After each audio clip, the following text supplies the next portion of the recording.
Hello दोस्तों, मेरा नाम है ज्योति चौधरी और आज की मेरी न्यू वीडियो में आप सभी का स्वागत है। तो दोस्तों, मैं बात करूंगी तुमसे तुम तक सीरियल की। तो आपने पुराने एपिसोड में अभी तक देखा था कि अनु जो है वो आर्या को ढूंढने की कोशिश करती है। तो मैं आपको आने वाले एपिसोड का थोड़ा मोटा मोटा बताऊंगी। जो सूत्रों के हिसाब से हमें जो खबर मिली है मैं वो आपको बताना चाहूंगी कि दोस्तों खबर एक्चुअल में ये है कि होता क्या है।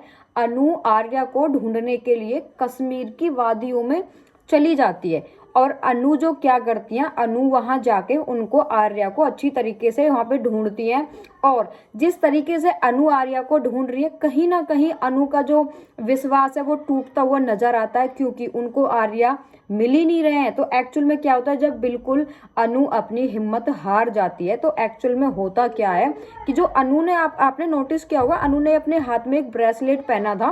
वो ब्रेसलेट अचानक से वाइब्रेट होता है और जैसे ही वो उसमें से आवाज आती है ब्रेसलेट्स में से, तो अनु को ये आइडिया हो जाता है कि भाई आर्या कहीं ना कहीं यहीं पे है। उनकी जो जो उनका एक एहसास जो टूट रहा था, जो उनकी उम्मीद थी वो टूट रही थी। जैसे ही उस ब्रेसलेट में हलचल होती है, वो उनकी जो उम्मीद थी वो फिर से जग जाती है और फिर वो अच्छी तरीके से फिर हुई कर उनको ढूंढना स्टार्ट करते हैं। और एक्चुअल में होता क्या है, लास्ट में उनको आर्या मिल ही जाता है। और जैसे ही आर्या उनको मिलता है तो वो आपस में जैसे कि एक दूसरे की भावनाओं को देखकर वो ज्यादा देर तक मतलब कि एक दूसरे की ना तो कोई मतलब ये चीज कर पाते हैं कि तुम कैसे हो कैसे नहीं है। और उनपे क्या होता है कि उनके ऊपर एक अचानक से दूसरा ही खतरा मंडरा रहा है। तो वो लोग सिर्फ ये सोचते हैं कि यहाँ से जैसे भी हो बस हमें यहाँ से निकलना है। और अनु और आर्या क्या करते हैं, अनु और आर्या उसको वहां से निकलने की कोशिश करते हैं। और जैसे ही अनु और आर्या वहां से निकल जाते हैं तो वो खतरा उनके ऊपर जो मिलिट्री एक्चुअली जो हमारी आर्मी थी वो आर्मी उनके ऊपर हमला भी नहीं करती है।